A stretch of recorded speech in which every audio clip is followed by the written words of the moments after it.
aqui uma pequena recapitulação. O pastor Jadir, na última aula que ele deu, se não me falha a memória, ele fez uma recapitulação geral até, porque vai ficando longo de fato. Alguns têm mais facilidade de guardar a sequência, de entender a sequência, mas quem está ouvindo pela primeira vez, especialmente, se está ouvindo o estudo de Apocalipse, é muita informação, o fato é. E para muitos isso fica, ao ficar distante o passado, vai se esquecendo um pouco para fazer as devidas ligações, não é? Hoje eu quero fazer uma rápida aqui recapitulação a partir do capítulo 6, mas só nesse slide. Não precisa preocupar que a recapitulação vai demorar, não, que ela está toda nesse slide aqui. Ó. A partir do capítulo 6, passou a ser descrito os flagelos da tribulação que incidiriam sobre a terra. Nós temos 3 sequências de 7 flagelos cada um. Os primeiros 6 foram os selos, depois as trombetas, e hoje nós veremos as taças, o derramamento das taças, que são os últimos 7 flagelos, e com esse, nós veremos lá, é dito até, com esse se consumou a cólera do Senhor sobre a terra, sobre os adoradores da besta, e por que não sobre a nação de Israel, porque ela no final vai reconhecer Jesus quando ele voltar, mas Israel, a nação de Israel, estará, vamos chamar assim, padecendo esta tribulação, o período chamado Grande Tribulação, 7 anos. A igreja não. Temos que sempre nos lembrar disto, que a igreja fora arrebatada antes da tribulação. Assim que ela foi arrebatada, aí começou-se esse período chamado tribulação. Então, tudo que a gente está vendo de castigo, de flagelo, a igreja está fora disto. A igreja não foi destinada para a ira. Nós já estudamos isso várias vezes. Então, os 6 primeiros flagelos foram os selos, a abertura dos selos. É como um livro que vai passando a página. Não era assim os livros, né, eram rolos, mas é como você está fazendo a leitura e passa a página e vai ler um próximo capítulo, onde será descrito novas situações.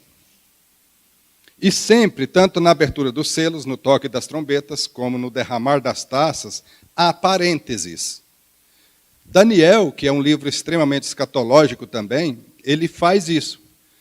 Ele vai narrando um acontecimento, aí ele para, pela inspiração do Senhor, abre-se um parêntese, ele explica o fim glorioso, o que aguarda os remidos, o que aguarda os que não creram no Senhor, depois ele retoma o assunto que ele vinha tratando. Apocalipse faz isso ainda mais do que Daniel. Então, abre-se o primeiro selo, o segundo, o terceiro, o quarto, o quinto, o sexto. Estou só recapitulando, não o que aconteceu em cada um. Abrindo o sexto, abre-se um parênteses, como está ali. Este parênteses é para explicar o fim da tribulação. Não vou aqui dizer o que está escrito lá nesse parênteses, nós já estudamos. Esse parênteses descreve, esclarece, elucida o que acontecerá, ele mostra o fim da tribulação. Então a tribulação acabou? Não, é só um parênteses, ainda vem mais flagelo, as trombetas. O 7º selo, ele não é nenhum flagelo.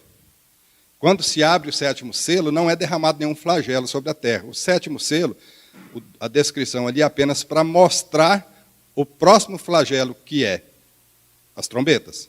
Então, o 7º selo anuncia que virão ainda uma sequência de 7 flagelos, o toque das trombetas. Aí vem as trombetas. Toca-se a primeira, a segunda, a terceira, a quarta. As trombetas têm um certo paralelo com as taças, embora as taças são mais intensos, os castigos. Nós veremos isso. Na verdade, é interessante. Olhando para os selos, as trombetas e as taças, se você lembrar, os castigos eles vão se intensificando. O selo descreve alguns tipos de castigo. As trombetas vêm, intensifica os flagelos deflagrados sobre a terra. E a gente tem que entender que esses flagelos são lançados por Deus. Os flagelos da tribulação é Deus desencadeando isto na terra, sobre os adoradores da besta. Muitos dos castigos serão infligidos pelo anticristo em cima dos crentes da tribulação, daqueles que não aceitaram a marca da besta. Sobre esses, o anticristo é que estará atribulando. Sobre os adoradores da besta, os que aceitaram a marca da besta, o anticristo não irá persegui-los. Então, o que ele sofrerá é o castigo de Deus. E nós veremos bem isso agora nas taças hoje.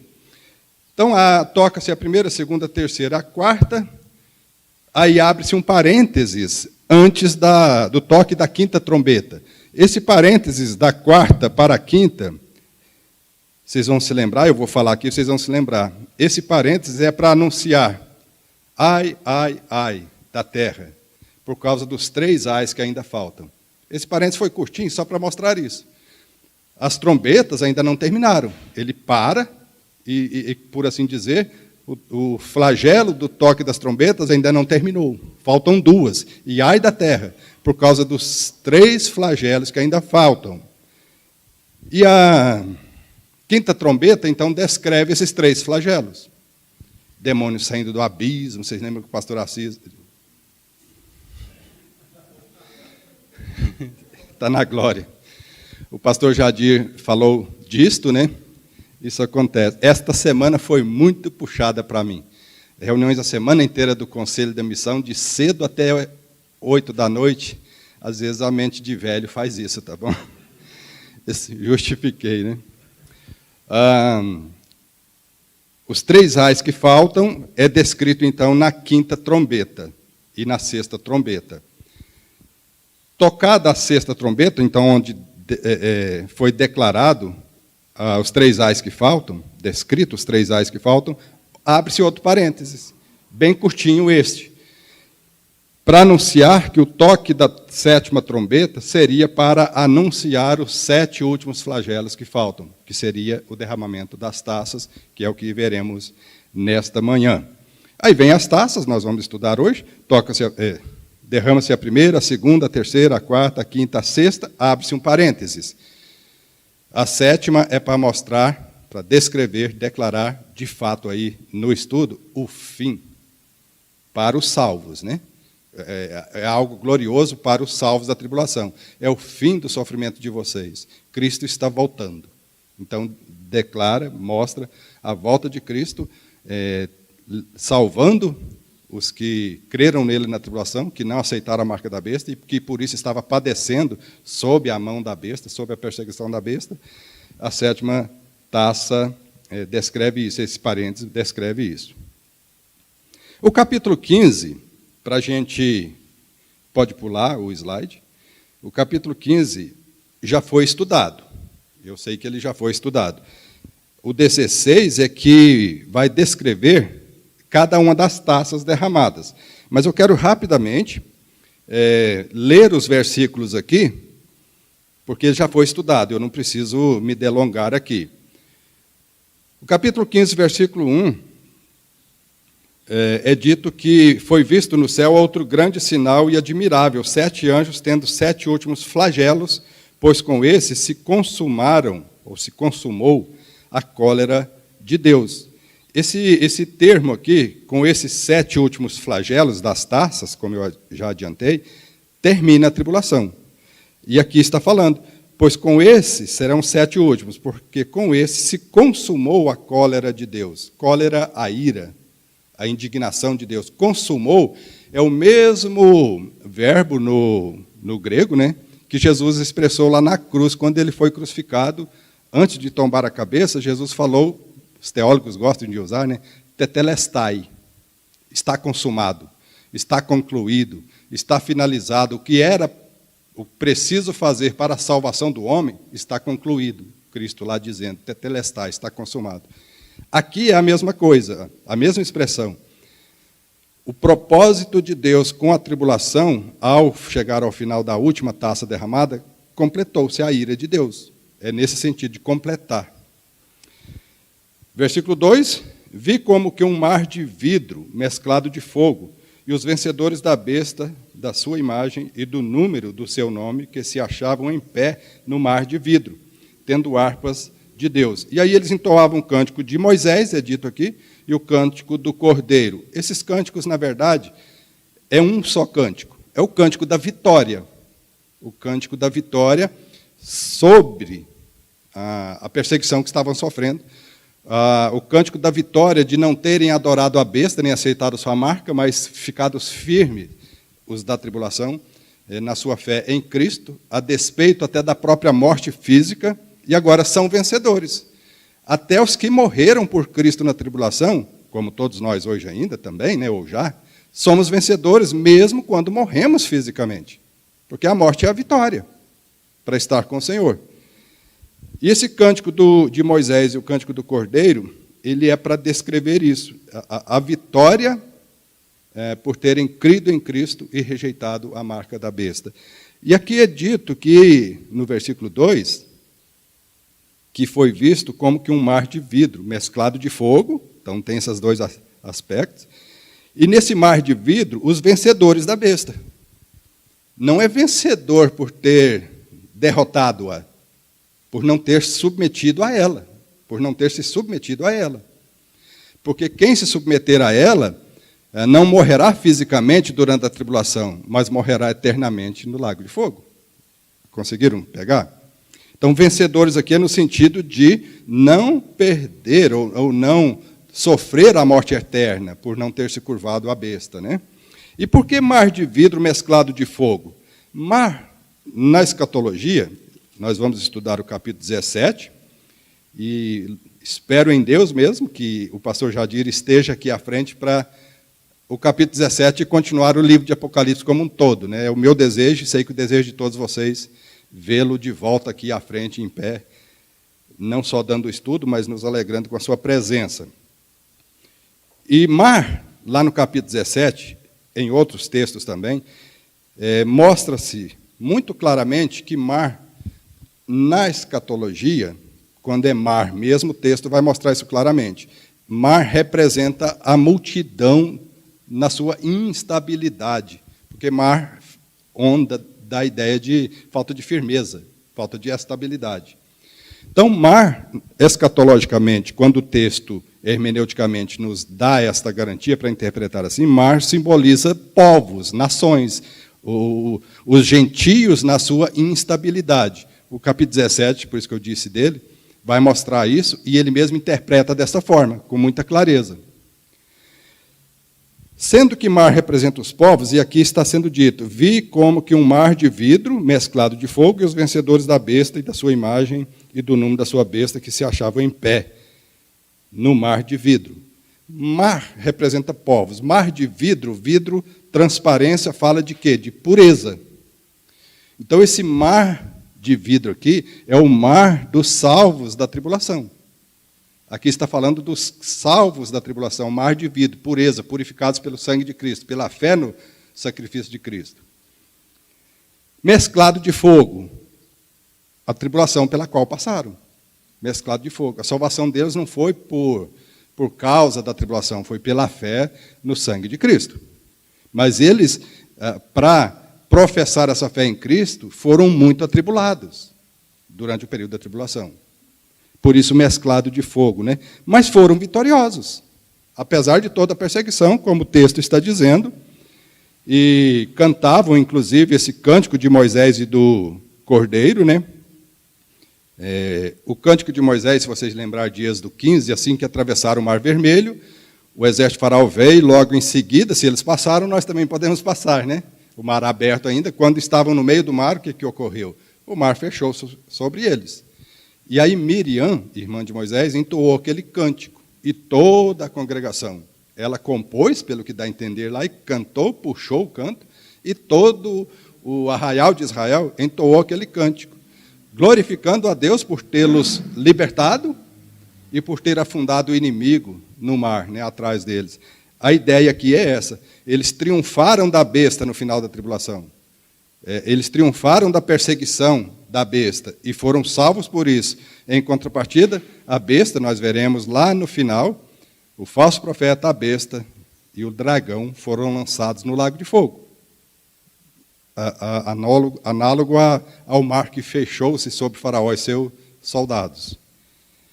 Então, esse é o capítulo 15, e aí ele continua falando dos salvos, né, desse período.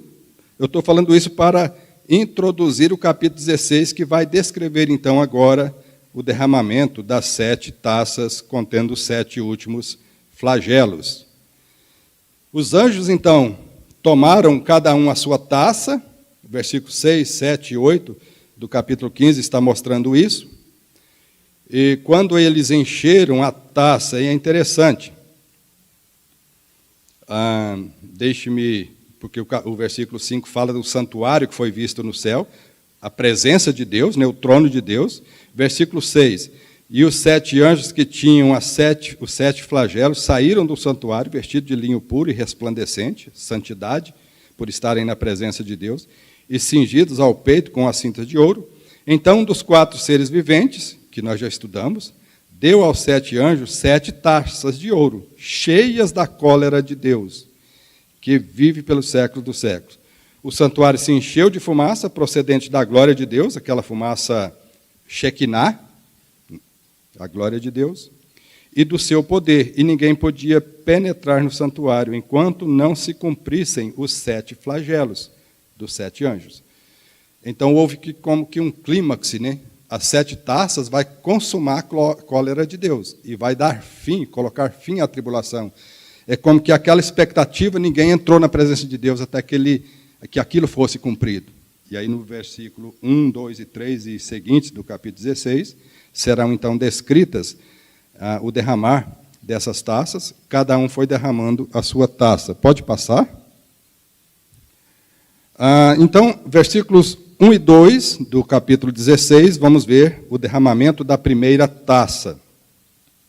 Ouvi vinda do santuário de Deus lá no céu, a cena é no céu, uma grande voz dizendo aos 7 anjos: ide e derramai pela terra as 7 taças da cólera de Deus. Saiu, pois, o primeiro anjo e derramou a sua taça pela terra.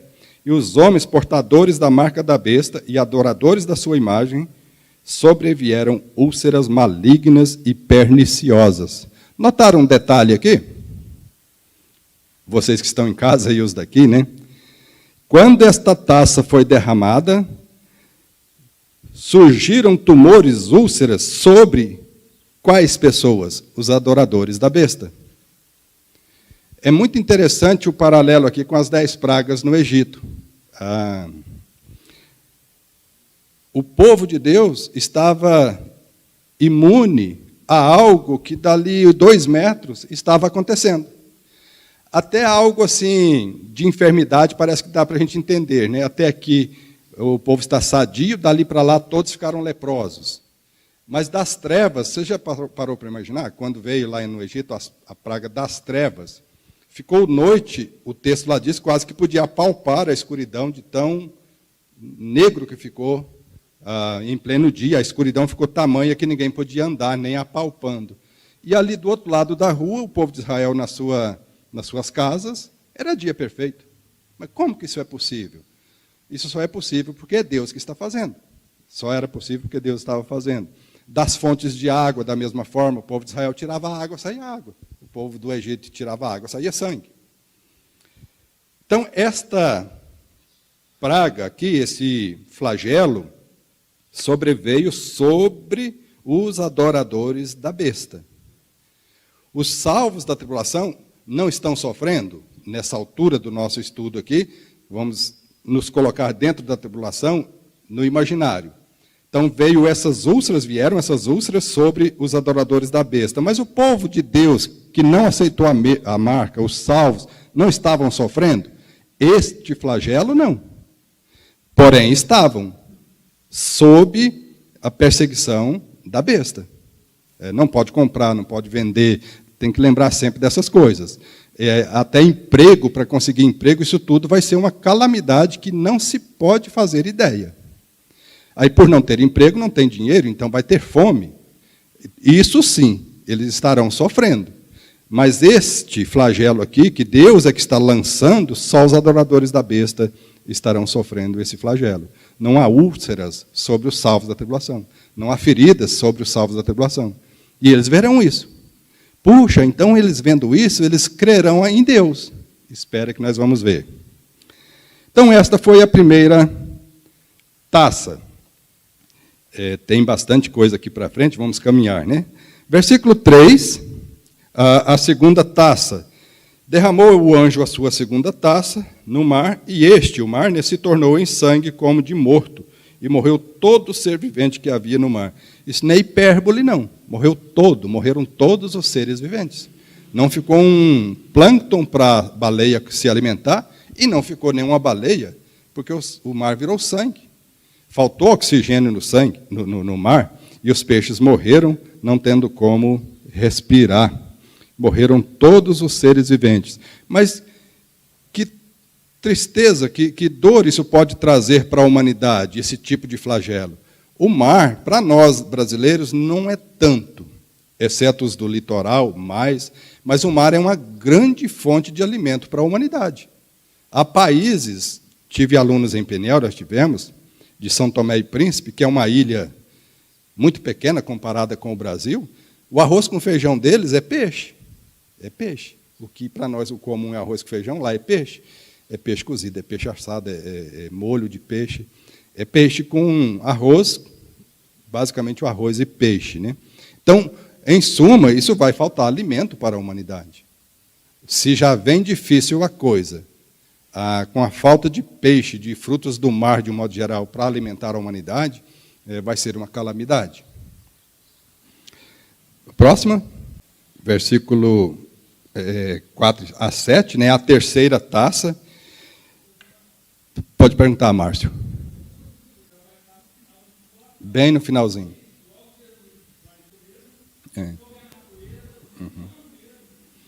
Quando a gente fala, o Márcio perguntou assim, se vai faltar alimento e as pessoas sofrerão ainda mais do que já vem sofrendo pela falta de alimento. Se Cristo voltará logo, porque eu mesmo comecei dizendo isso, o texto bíblico diz isso, né? Concluído o derramar das 7 taças, Cristo já estará voltando. Nós vamos ver isso aqui no finalzinho, porque com isso se consumou a cólera de Deus. Cristo já estará voltando. Se Cristo já estará voltando, essa fome que eles estarão passando, não será um grande flagelo, porque está faltando alimento por causa do mar virou sangue, mas Cristo já está para voltar e vai lançá-los no lago de fogo, acabou, isso não é tanto um sofrimento por fome. Então, isso aqui, Márcio está dizendo, ele está perguntando, esse mar se tornar em sangue, não seria tão somente para mostrar o poder de Deus? Seria assim, né?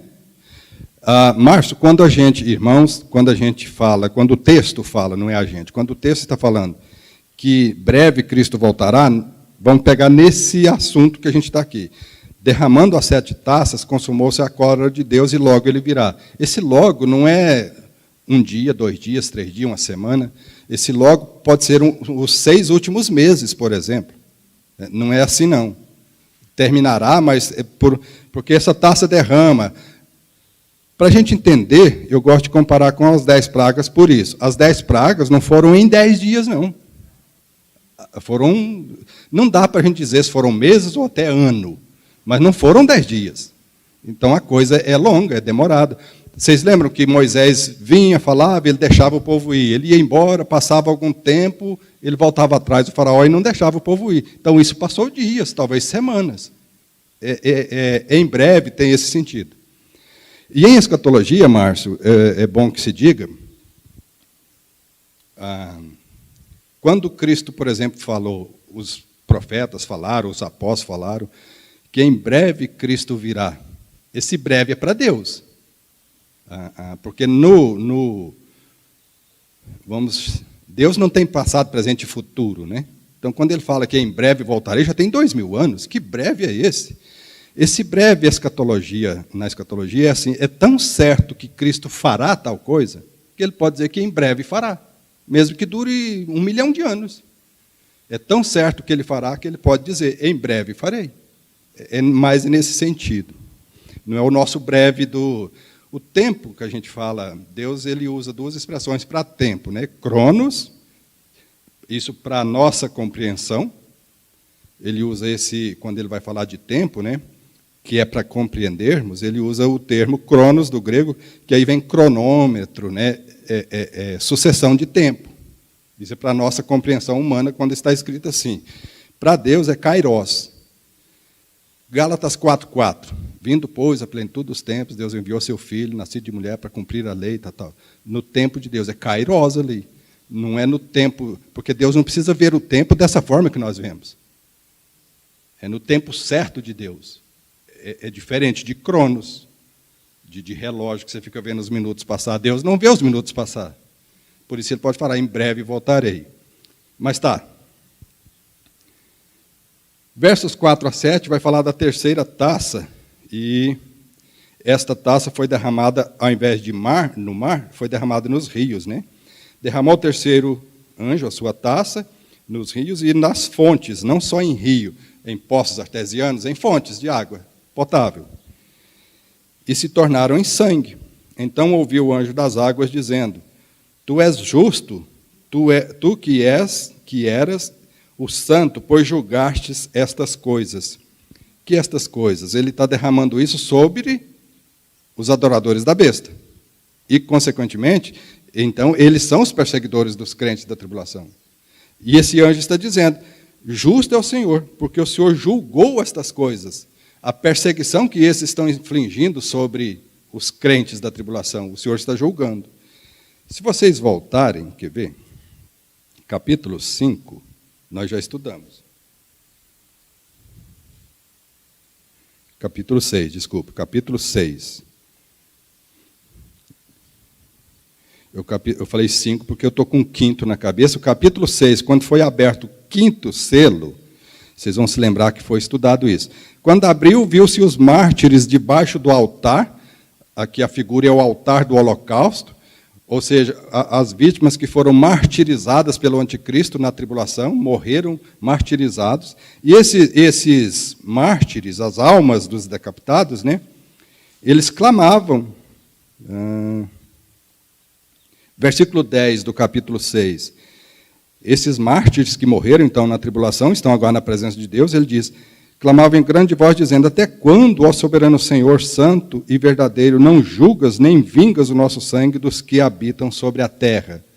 Fizeram um link agora com o que o anjo está falando? Tu és justo, tu que és, tu és santo, porque julgaste estas coisas. O Senhor está cobrando deles a perseguição que eles infligiram sobre os seus filhos na tribulação, os crentes na tribulação. Versículo 6, olha só. Porquanto derramaram sangue de santos e de profetas. Porque o anticristo vai perseguir os crentes da tribulação, ele pessoalmente vai perseguir, mas muito mais serão os seus agentes. Os que aceitaram a marca da besta passarão a ser extremamente obedientes ao anticristo. Até eu faço aqui uma analogia, isso é na minha cabeça. Se você não quiser, esses filmes de ficção que a gente vê, futurista, né? Às vezes, um grande lá, um vilão, ele cria alguma forma, alguma coisa, ou ele tem algum poder, e ele faz com que aqueles que ele captura, passam a ser quase como zumbi. Eles obedecem a ele, a mente fica controlada por ele, e eles fazem o que ele quer. Os adoradores da besta farão tudo por ele. E aqueles que não são favoráveis à besta, eles terão como inimigo. O inimigo da besta é meu inimigo. Vocês vão se lembrar de Mateus, que Jesus mesmo fala lá, o pai entregará o filho entregará o pai. Então, o pai que tiver a marca da besta, ele vai entregar o próprio filho. Meu filho não é adorador seu, ele prefere esperar por um Messias que ele diz que há de vir. Ele vai entregar o filho. O filho, da mesma forma, vai entregar o pai. É essa a perseguição que está aqui no versículo, descrita no versículo 6. Porquanto derramaram sangue de santos e de profetas, também sangue lhes será dado a beber. São dignos disso. E aqui, literalmente, sangue lhes será dado a beber, porque os rios se tornaram sangue. As águas potáveis se tornaram em sangue. Se não quiser, de fato, morrer desidratado, fica intragável. Eu quero aqui calcular, nunca tomei sangue. E nem quero, né? A não ser na veia, né? Nem na veia eu nunca tomei.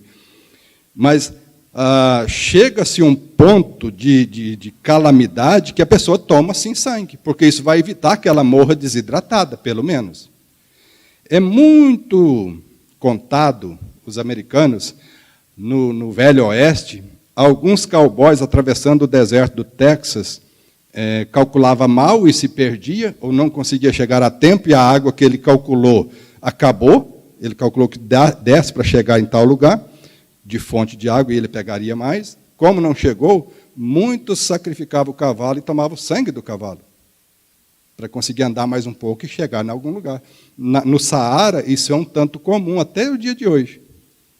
Então, isso é possível. Alguns tomarão essa água, esse sangue, mesmo sendo sangue, para não se desidratar no desespero. Derramaram sangue, agora sangue eu vou dar a eles para que bebam. Versículo 7. Ouvi do altar que se dizia: certamente, ó Senhor Deus Todo-Poderoso, verdadeiros e justos são os teus juízos. Deus julga a causa dos seus. E o derramar da ira de Deus sobre os adoradores da besta é por tê-lo rejeitado e por estar perseguindo os seus filhos, os que creram em Jesus ali durante a tribulação. Lembra do Salmo 37? Não te indignes por causa da prosperidade do ímpio, pois breve será cortado e lançado no fogo. Né? Esta verdade, ela permeia toda a palavra de Deus e acompanhou os filhos de Deus desde Gênesis até o Apocalipse. Lembra quando Caim matou Abel, que Deus chegou para conversar com Caim? O sangue de Abel clama a mim. O sangue de Abel, a vida de Abel clama a mim, você o matou. E eu sou o vingador. Deus é o vingador do homem, irmãos. Deus é o vingador do homem. Aquilo que fazem contra nós, estão fazendo contra Deus. E Ele vingará o nosso sangue. Ele vingará o sangue dos mártires que foram mortos pelos inimigos da cruz. Aqui mesmo, mas na eternidade, aí sim, isso será de fato concretizado. Deus vingará aqueles que perseguiram os salvos, os filhos dele. Pode passar o próximo? A quarta taça, versículo 8 e 9. Quando o quarto anjo tocou a trombeta, derramou a taça. Vou ler. O quarto anjo derramou a sua taça sobre o sol, e foi-lhe dado queimar os homens com fogo. Com efeito, os homens se queimaram com intenso calor, e blasfemaram do nome de Deus, que tem a autoridade sobre esses flagelos. Viram aqui a confirmação? Quem tem a autoridade sobre esses flagelos não é a besta. Não é a besta que está infligindo isso, é Deus. E nem se arrependeram para lhes darem glória. Isso aqui é que chama a atenção. A gente ouve muito, alguns fazem desta frase quase que um versículo bíblico. A pessoa não veio pelo amor, vem pela dor. E isso não é verdadeiro, não. Alguns podem até, sim, se converter pela dor. Mas o mais comum é o contrário.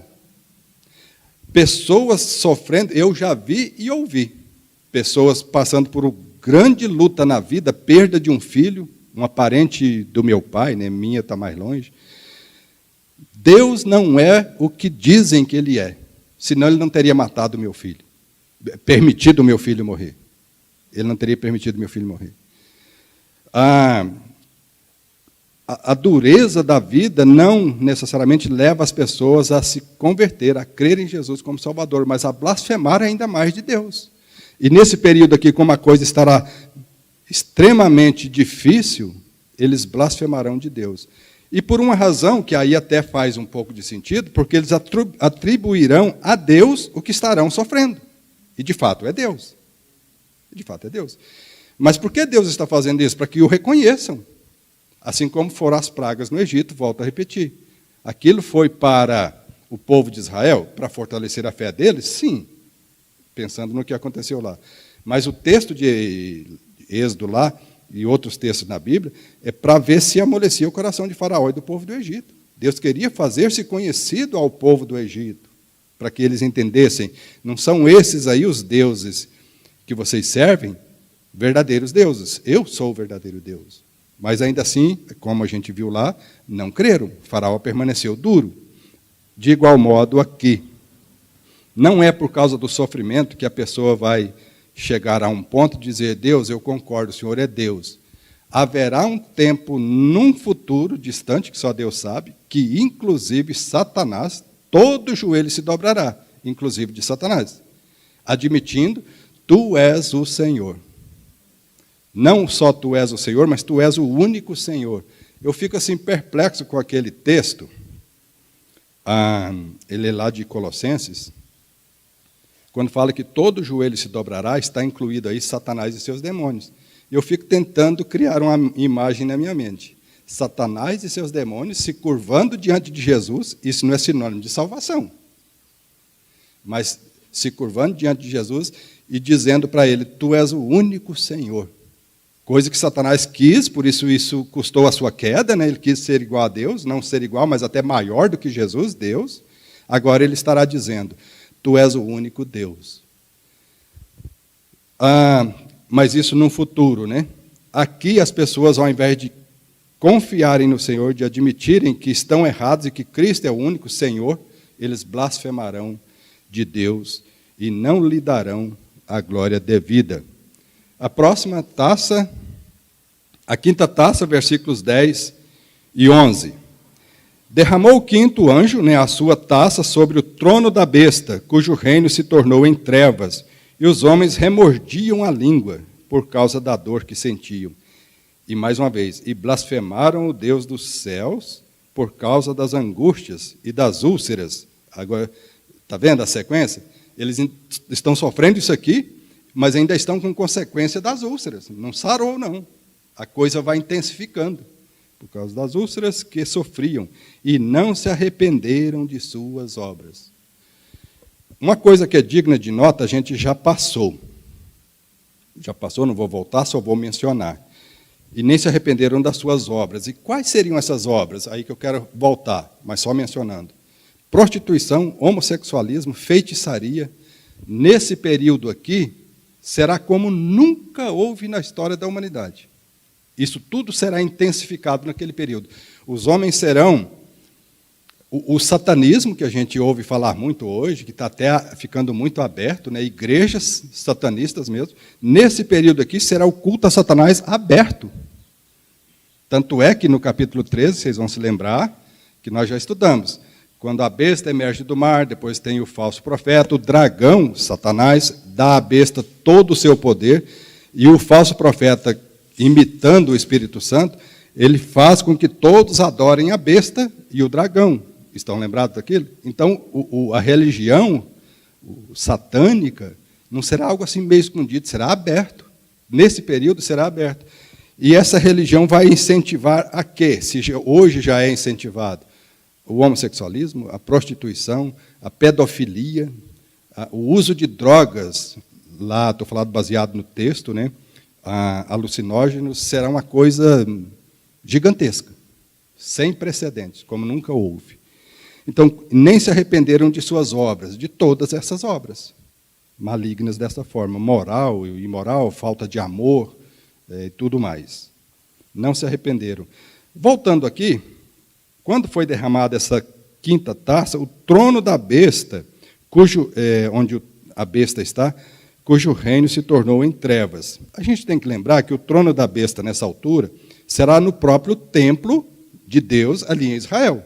Vocês vão lembrar aqui que ele chegou na metade da tribulação para frente, ele senta no Santo do Santo e disse Deus, e por isso os judeus não o adoram, rejeitam, e a partir daí a perseguição para cima dos judeus será intensa demais, mas ele estará reinando a partir de Israel e do templo em Jerusalém. Agora, quando fala que a besta, foi derramada a quinta taça no trono da besta, o próprio versículo já explica, cujo reino tornou-se em trevas. Quando a gente fala no trono de Cristo, subentende-se o quê? O seu reino. Não é o trono só lá onde ele está sentado. O trono de um rei, quando a gente fala que a cadeira do presidente da República, a cadeira física dele está em Brasília, mas quando fala-se da cadeira que alguém ocupa, é do domínio que ele tem sobre isso, aquilo outro. Quando fala de trono, está falando do reino, do domínio, que o versículo aqui mesmo explica. Cujo reino se tornou em trevas. O domínio de Satanás, que será onde? Em todo o mundo. A ideia aqui, trevas físicas mesmo, Sim, tudo bem, porque estará um caos tal que fisicamente, Amós 3:3, se eu não me falha a memória, diz que o sol nascerá e se porá ao meio-dia. A coisa vai mudar tanto, a Terra, a rotação da Terra vai alterar tanto, e com as calamidades que estará acontecendo aqui, que o dia-sol não será esse que a gente tem de 12 horas, das 6 da manhã às 6 da tarde, é dia claro. Isso não será assim naquela época. Mas aqui é mais no sentido de que o reino, o domínio, o governo do anticristo virou um caos. Virou um caos. Aquilo que ele prometera, paz, a cura para as doenças difíceis no início da tribulação, por isso o aceitam como líder mundial perfeito, a partir do metade da tribulação, e quanto mais vai chegando ao fim da tribulação, ele vai perdendo o controle disso. E por que está perdendo o controle? Os flagelos que Deus está mandando, ele não é capaz de defender os seus seguidores disto. Estão captando? E eles começam a se revoltar contra ele, ficarem enfurecidos contra ele. Mas que rei é esse que nós estamos seguindo, que prometeu tudo para nós, e agora a gente está vendo que ele não tem tanto poder assim, porque ele não é capaz de nos livrar destas coisas. Eu estou morrendo de sede, o rio virou sangue, faça alguma coisa, e ele não será capaz de fazer, de resolver essa situação, e das úlceras, e de todas as outras. E eles começarão a ficarem insatisfeitos com este rei e com esse reino. Se tornou em trevas, virou bagunça. Próximo, e nem por isso se arrependeram, volto a enfatizar. A sexta taça, versículo 12, e eu vou concluir,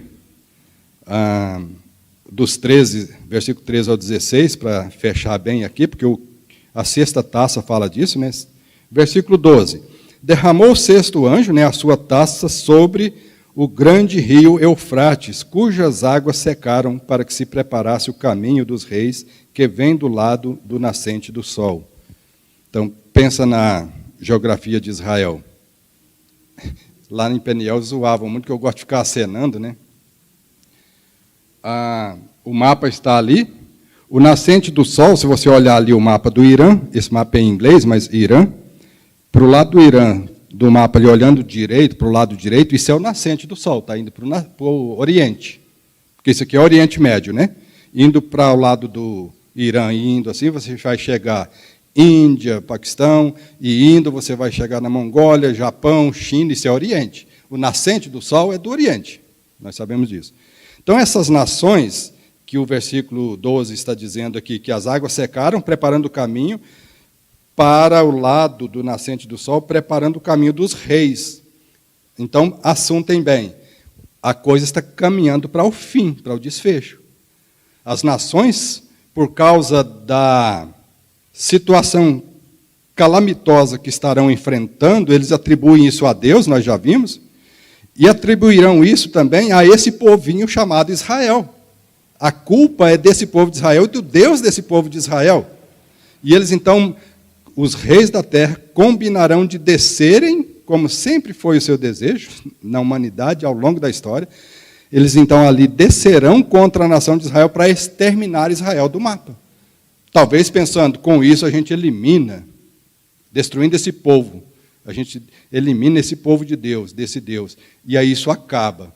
Ou mesmo que não pensem assim, que conseguirão atingir Deus destruindo o povo de Israel, mas a raiva deles será tanta contra Israel, porque saberão que é o Deus deles que está fazendo isso, vamos acabar com esse povo. Vamos acabar com esse povo.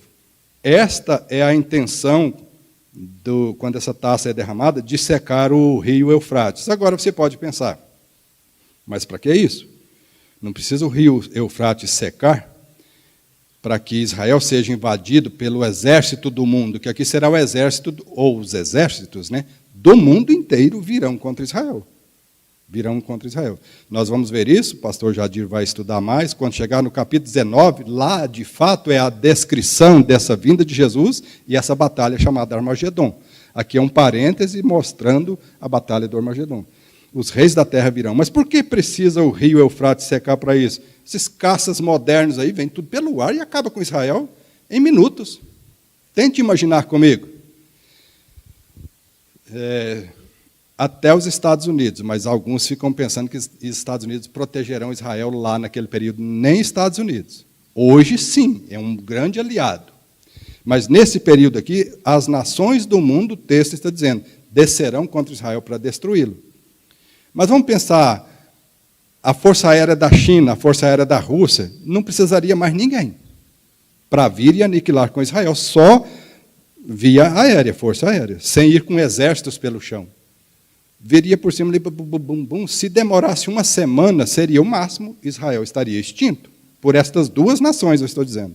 Israel é uma grande força bélica na região, sim. A gente viu esses dias aí com Gaza ali, né? Mas bastaria essas duas nações, ou uma só destas duas nações, não precisaria nem entrar Estados Unidos, nem o Reino Unido, que é poderosíssimo também. Eu ia falar Daniel, João está vendo e descrevendo conforme ele conhecia na época. As guerras eram assim, eram caminhando, exércitos caminhando, caravanas de catapulta, né, que precisa o rio secar para que a carruagem com a roda de madeira, que era difícil de rodar, para que passe. Ele está visualizando sob este prisma. Por isso ele descreve dessa forma. Versículo 13 ao 16 é um parênteses, é mais um desses parênteses, onde vai ser descrito por que esse rio seca, preparando os reis para vir e como isso se dará. Versos 13 ao 16. 13 e 14. Então vi sair da boca do dragão, Satanás, ele estará ativo na terra como nunca esteve na história da humanidade. Ele estará ali em pessoa. Agora vocês precisam voltar sua mente para o capítulo 12, que nós estudamos. Na metade da tribulação, versículo 12, ele será lançado para a terra. Festejai, ó céus, porque foi expulso o vosso inimigo, o vosso acusador. Ai da terra, porque ele desceu até vós cheio de cólera. A partir da metade da tribulação, até o fim, ele estará aqui em pessoa. Porque ele não está aqui, ele habita os ares com seus demônios, ele tem acesso, ele volta, mas ele estará agora plantado aqui. E se ele já dava o seu poder à besta, até a metade da tribulação, da metade para frente, ele não só continuará dando o seu poder, como ele em pessoa estará lá conversando com ele, e dizendo e dando para ele estratégia, e delegando a ele, transmitindo para ele, ou transferindo para ele, todo o seu poder. Então sairá da boca do dragão, que estará ali nesse momento, da boca da besta, o anticristo, e da boca do falso profeta, 3 espíritos imundos semelhantes a rãs, 3 demônios. 3 demônios que serão enviados por eles, versículo 14, porque eles são espíritos de demônios, operadores de sinais, e se dirigem aos reis do mundo inteiro. Então, Israel será atacado menos pelos Estados Unidos, nesse tempo aqui. Não. É o mundo inteiro. Israel hoje tem aliados. Uns mais fortes, outros menos. O mais forte aliado de Israel hoje são os Estados Unidos. Mas nesse período aqui, todos os reinos do mundo se voltarão contra Israel. E esse versículo está dizendo isso. Se dirige aos reis do mundo inteiro, com o fim de ajuntá-los para a peleja do grande dia do Deus Todo-Poderoso. É interessante. Mas não é para... O propósito aqui não é da besta de destruir Israel, mas Deus usa isso porque Deus, por trás dessa ideia do anticristo, ele tem um propósito. Deus é que tem um propósito. Que abram lá em Sofonias 3:8, você que está em casa, se quiser abrir também, Sofonias 3:8. Sofonias 3:8 fala assim, deixe-me só dar aqui mais um pano de fundo, eu já expliquei, mas a batalha do Armagedon, a batalha final, isso é propósito, é de Deus. É Deus que está planejando esta batalha, para aniquilar os inimigos de Israel, os adoradores da besta, inclusive a própria besta e Satanás. Mas ele usa. Satanás é um instrumento nas mãos de Deus para executar os seus planos, os seus objetivos. 3:8. 3:8 de Sofonias. Esperai-me, isso é Deus falando, o profeta trazendo a palavra de Deus. Esperai-me, pois a mim, diz o Senhor. Confiem em mim, esperem por mim. Não confie na besta, no anticristo, conforme a gente está estudando. Esperai-me, pois a mim, diz o Senhor. No dia em que eu me levantar para o despojo, associa com a Armagedon. Porque a minha resolução é ajuntar as nações. A resolução de juntar as nações não é do anticristo. Ele estará fazendo isso. Ele pode até pensar que isso é a ideia dele, ele que está planejando isso. Mas antes de tudo isso, ele está tão somente cumprindo um plano de Deus. A resolução de Deus é ajuntar os reinos, as nações, e congregar os reinos, vão descer contra Israel, para sobre eles fazer cair a minha maldição e todo o furor da minha ira, pois toda esta terra será devorada pelo fogo do meu zelo. Que quando, então, eles se juntarem, nós veremos isso no capítulo 19, para destruir Israel, Cristo volta e consome todo o exército da besta, nós ainda iremos estudar isso, e Deus terá, então, cumprido o seu propósito, né?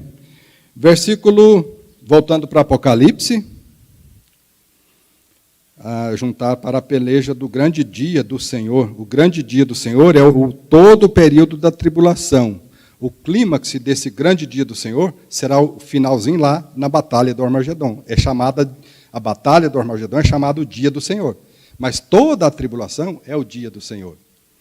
Versículo 15. Eis que venho como vem o ladrão. Isso nada tem a ver com o arrebatamento, que muitos bons pregadores, pegando Mateus capítulo 25, 24, que fala desta forma também, venho como ladrão, pregam isso como se fosse o arrebatamento da igreja. Não é. Isso aqui não é, venho como ladrão, não é o arrebatamento da igreja. Porque o arrebatamento da igreja ele não vem nem como ladrão, porque ele não vem. Ninguém o verá aqui. Nem os arrebatados verão a Cristo por ocasião do arrebatamento. Nós encontraremos com ele nos ares. Num piscar de olhos, nós encontraremos com ele nos ares. É a segunda vinda para estabelecer o seu reino, destruir a besta e seus adoradores, que será como ladrão. Ele virá, fisicamente aparecerá ali. Eis que venho como vem o ladrão. Vem o ladrão. Bem-aventurado aquele que vigia e guarda as suas vestes, para não andar nu, e não se veja a sua vergonha. Agora, isso aplicando para nós hoje, aí sim podemos aplicar, estar vestido e não nu, vestido com a justiça de Cristo, revestido com a justiça de Cristo, e não nu, não fiado na sua própria justiça, como Paulo fala em Romanos 10, que os judeus, desconhecendo a justiça que vem de Deus, estabeleceram a sua própria justiça, por isso não foram justificados. Vestimenta de justiça é que precisa ser visto naquele, quando Cristo vier no fim da tribulação, na batalha do Armagedon. Ele verá aqueles que creram nele, esse está revestido com a justiça de Cristo, porque ele creu em Jesus. Como em qualquer época, mas aqui a gente está falando na tribulação. Aqueles que não aceitaram a marca da besta é porque creram em Cristo, por isso estão justificados, estão revestidos com a justiça de Cristo. Ser encontrados vestidos é nesse sentido. E não nu. Quando Cristo olhará, é aí que ele vai dizer aquilo que está lá no capítulo 25 de Mateus. Ele porá as ovelhas e os bodes. Ele dirá para as ovelhas, vinde, bendito de meu Pai, tomai posse do reino. Esses são os que foram encontrados vestidos, creram em Cristo durante a tribulação. Aos bodes ele dirá, apartai-vos de mim para o fogo eterno, porque estão destituídos da justiça de Cristo. Aí muitos dirão, mas Senhor, em teu nome, será nessa ocasião aqui, quando Cristo descer e instaurar o trono da glória, que a gente ainda vai chegar nisso também. Ele vai pôr bode e ovelha de cá e de cá. Os bodes dirão, muitos deles dirão, mas Senhor, em teu nome nós até pregamos, eu fundei uma igreja lá no bairro tal, o senhor não lembra? Mas não foi para a minha glória, ninguém reconheceu a mim, você não pregou o evangelho e nem mesmo você creu em mim, apartai-vos de mim. Versículo 16, para concluir aqui. Então os ajuntaram, Deus os congregou, né?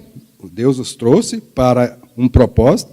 Então o anticristo será um instrumento de Deus e ele vai ajuntar então todos os reinos do mundo, os exércitos do mundo, no lugar que em hebraico se chama Armagedon.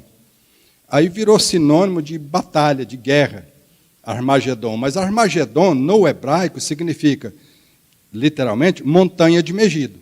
Armagedon, montanha de Megido.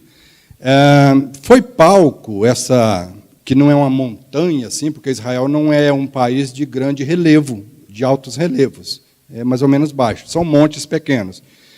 O Montanha de Megido, para você localizar aí na sua mente, é lá onde Elias fez descer fogo sobre o altar de Baal, lembra daquela história? É bem no litoral do mar Mediterrâneo, no fim de Israel, no mar Mediterrâneo. Ali tem uma pequena montanha, e Salomão, quando rei, ele fez ali um quartel, uma base militar muito forte, para vigiar a entrada de possíveis ataques pelo mar. Então, ali foi palco de muitas batalhas, de grandes e decisivas batalhas na história de Israel. Ao longo de muitos séculos, na época dos juízes, na época em que ela até ficou como juíza, né? Ela venceu a batalha, mas ela envergonhou o homem, né? Ela falou, tá bom, eu vou, mas você... Débora, aquela batalha contra Císera, né? Foi ali nessa região de Megido. Para vocês terem uma ideia, foi lá que Saul e seu filho Jonatas foi morto naquela grande batalha, no fim da vida de Saul, na montanha de Megido, e pegando da montanha de Megido, que está mais ao norte de Israel, até Jerusalém, dá mais ou menos 280 quilômetros. E essa batalha do Armagedon, ela será travada ao longo desse percurso. E nós já estudamos, o pastor Jadir falou bem, escorrerá sangue desta batalha que vai até o freio dos cavalos. Pensa numa altura de sangue. Porque ali estará reunido milhões e milhões e milhões e milhões de soldados. E morrendo e morrendo. Mas isso não é possível, Samuel, isso só pode ser simbólico, tanto sangue assim. Um tio do meu pai, que eu não conhecia, meu pai conversava muito com ele, ele ficou meio perturbado por causa da Segunda Guerra. Ele esteve, quando o Brasil foi lá para a Itália, né, lutar contra o fascismo. Ele contava para o meu pai que, andando pelas ruas, e é época de frio ainda, aí junta com o gelo que derrete e vira água. Um pouco também, tudo bem. Mas ele não pisava no asfalto. Os soldados não pisavam no asfalto, pisavam em cadáveres. Quase que não dava para pisar no chão, no asfalto, de tanta gente morta nas ruas. E aí ele escutava o som daquela cachoeirinha caindo nos bueiros. E, de repente, ele olhou, era sangue. Aí, tudo bem, aumentou com o degelo, né, por causa que era a época de gelo. Mas isso é possível. E ali era uma coisa mínima na Segunda Guerra Mundial. Tá, mas morreram gente demais, Samuel, mas é mínimo perto do que será aqui. Então, isso é possível e isso acontecerá. Na próxima aula, no próximo domingo, se for eu espero que seja o pastor Jadir, dará sequência, recapitulando isso aqui rapidamente, sequência a partir do versículo 17, que é o derramar da 7ª taça.